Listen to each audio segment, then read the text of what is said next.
Hello friends, welcome to SSC coaching centre. दोस्तों, group D को देखते हुए आपके लिए पहले की तरह तीनों क्लास चालू कर दी गई हैं। तीनों क्लास का मतलब है कि पहली क्लास आपकी सुबह के 11 बजे आएगी, दूसरी क्लास दोपहर को 3 बजे आएगी और तीसरी क्लास रात को 8 बजे आएगी। तो तीनों वीडियो जो आप देखेंगे तो आपके एग्जाम की तैयारी अच्छे से हो पाएगी, कम समय में हो पाएगी, क्योंकि एक दिन में 3 वीडियो प्रोवाइड हो रही हैं। ठीक है दोस्तों, तो चलिए स्टार्ट करते हैं। एक व्यापारी एक वस्तु के अंकित मूल्य पर 10% की छूट देता है। यदि वस्तु का विक्रय मूल्य 900 रुपये हो तो वस्तु का अंकित मूल्य ज्ञात करो। देखिए, वस्तु का जो भी अंकित मूल्य होगा वो अपने आप में 100% होगा, ये बात आप अच्छे से जानते हैं। 100% होगा अंकित मूल्य, और अंकित मूल्य पर 10% की छूट दे दी। अब 100% हमारा अंकित मूल्य, उस पर हमने 10% की छूट दे दी, तो हमने बेचा कितने में? 90% में बेचा कि नहीं बेचा?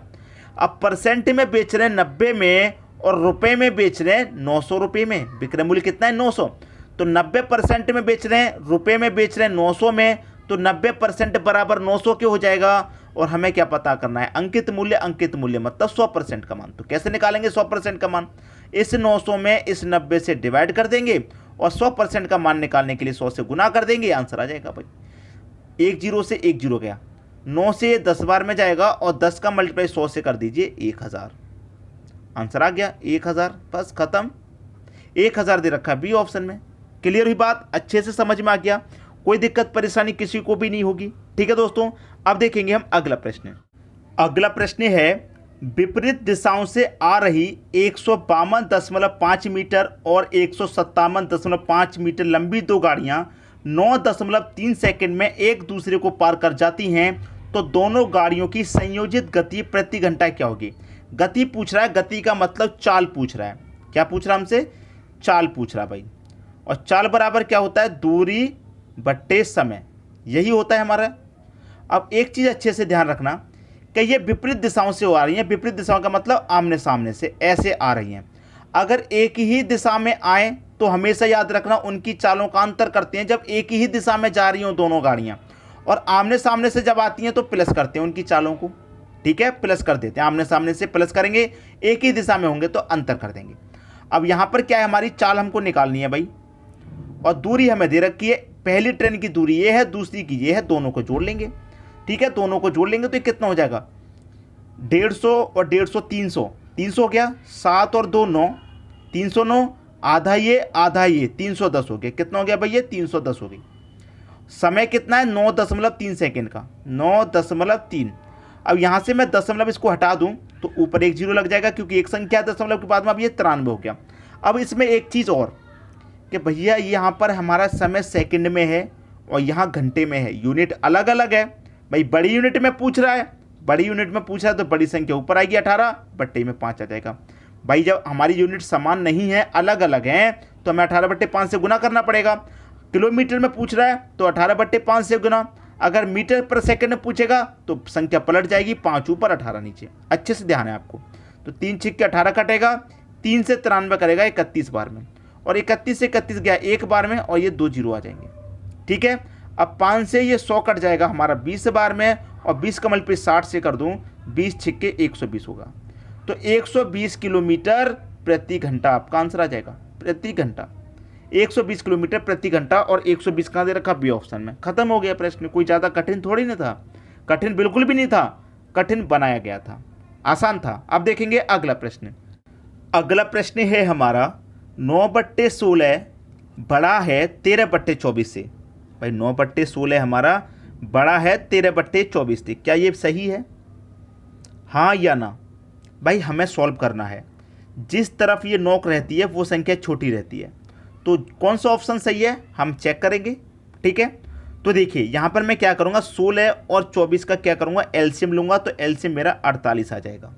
एलसीएम मेरा कितना आ जाएगा भाई? 48।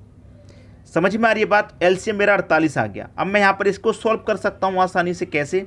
पहली संख्या मेरी 9/16 है, 9/16 गुना कर दूंगा एलसीएम से। ये साइन है मेरा, मैंने ये साइन ले लिया। दूसरी संख्या मेरी 13/24 है, गुना कर दूंगा मैं कितने से? 48 से, क्योंकि एलसीएम मेरा 48 है। 16 त्रिक का 48, 24 दूने का 48, 9 त्रिक का 27 हो गया, 13 दूने का 26 हो गया। अब 27 से 26 छोटा है कि बड़ा है? आप करेंगे 27 से 26 छोटा है, और जिस तरफ नॉक रहती है वो संख्या मेरी छोटी रहती है, तो इसका मतलब पहला ऑप्शन मेरा बिल्कुल सही है। खत्म हो गया। बताए आसानी से समझ में आया कि नहीं आया? हमें ये देखना था कि 9/16 से 13/24 छोटा है कि नहीं। देख लिया हमने छोटा है। अगर ये छोटा नहीं होता तो दूसरा ऑप्शन लेते, तीसरा ऑप्शन लेते, पहले ऑप्शन में आंसर मिल गया हमारा। अब देखेंगे अगला प्रश्न। अगला प्रश्न है, दो संख्याओं के वर्गों का योग 386 है, यदि एक संख्या 5 है तो दूसरी संख्या क्या होगी? अच्छा प्रश्न है।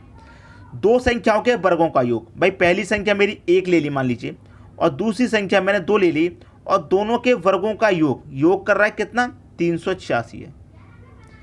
पहली संख्या हो गई, दूसरी संख्या हो गई, दोनों के वर्ग का क्या योग हमारा 386 है। अब यहाँ पर कह रहा है कि एक संख्या मेरी 5 है, पहली संख्या मेरी 5 है।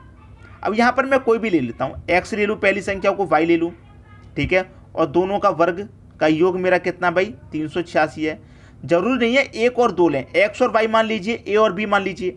और यहाँ पर कह रहा है हमारे पास कि एक संख्या मेरी 5 है, मतलब पहली संख्या मेरी कितनी है? 5। तो पहली संख्या मेरी 5 है, तो 5 मेरी 5 का वर्ग करूँगा, 5 का वर्ग मेरा कितना हो गया? 25 हो गया। ठीक है, पहली संख्या मेरी 5 है, तो दूसरी संख्या क्या होगी? भाई मेरे पास दोनों वर्ग का योग 386 है, जिसमें से मैं क्या करूँगा? पहली संख्या का वर्ग माइनस कर दूंगा, मतलब 25 को माइनस कर दूंगा। अब 386 में से 25 जाएगा, कितना बचेगा? 6 में से 5 जाएगा 1, 8 में से 2 जाएगा 6, और ये 3, 361 बचा। और ये 361 दोस्तों क्या होता है? 19 का स्क्वायर होता है। तो दूसरी संख्या मेरी इसका मतलब क्या हो जाएगी? 19 हो जाएगी। और 19 का स्क्वायर और 5 का स्क्वायर दोनों मिलाकर के 386 हो जाएगा। दोनों संख्या पता चल गई, पहली संख्या मेरी 5 है तो दूसरी संख्या मेरी 19 है। 19 कहाँ दे रखा? बी ऑप्शन में आपका आंसर आ गया। अब देखेंगे अगला प्रश्न। अगला प्रश्न है, यदि दो संख्याओं के योग का अंतर 20 तथा 8 हो तो उन संख्याओं के वर्गों का अंतर क्या होगा? भाई वर्गों का अंतर पूछ रहा है, तो हमें सबसे पहले दोनों संख्या निकालनी होंगी। ठीक है, तो संख्याएं कैसे निकालते हैं? आपके पास योग है और आपके पास अंतर है, दोनों को लिखिए। योग कितना भाई? आपके पास 20 है, और अंतर कितना भाई? आपके पास 8 है। हम निकालेंगे सबसे पहले बड़ी संख्या। तो बड़ी संख्या निकालने के लिए क्या करते हैं? दोनों को जोड़ के 2 से डिवाइड। तो 20 और 8 को जोड़ेंगे 28, 2 से डिवाइड कर देंगे, कितना हो जाएगा? 14। ये होगी हमारी बड़ी संख्या। अब निकालनी है छोटी संख्या। तो छोटी संख्या के लिए क्या करेंगे? योग लिखेंगे, योग मेरा 20 है। अंतर भी लिखेंगे, अंतर मेरा 8 है, अंतर मेरा 8 है।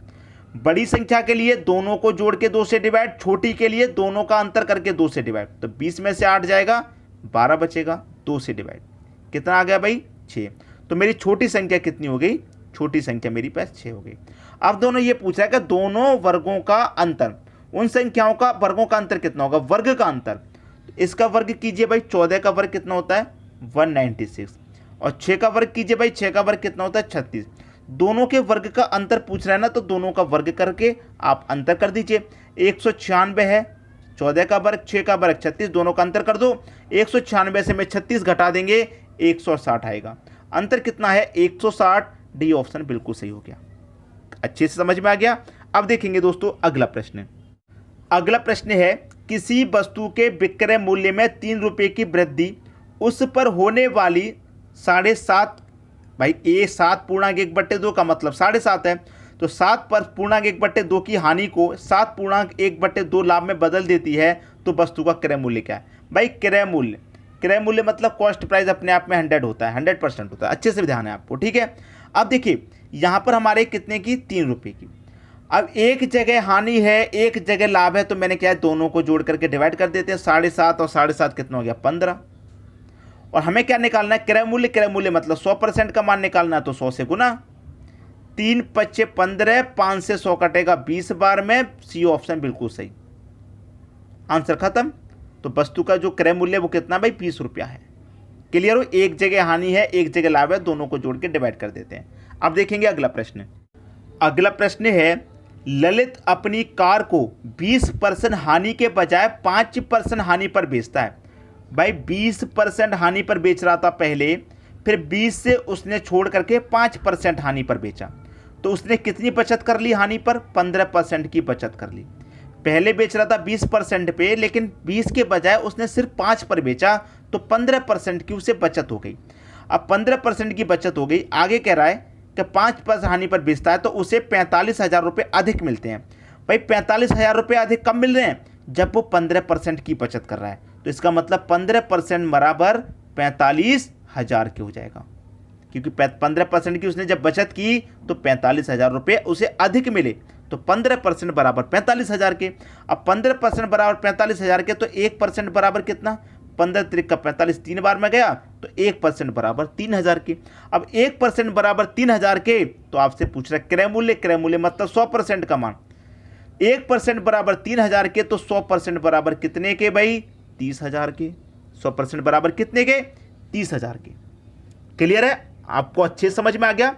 किसी को भी प्रश्न में कोई समस्या यहां पर नहीं होगी। 1% बराबर 3,000, तो 100% बराबर कितना? 100% बराबर हो जाएगा दोस्तों 30,000 नहीं 3 लाख। 1 2 3 4 5 जीरो आएंगे, 3 लाख रुपए।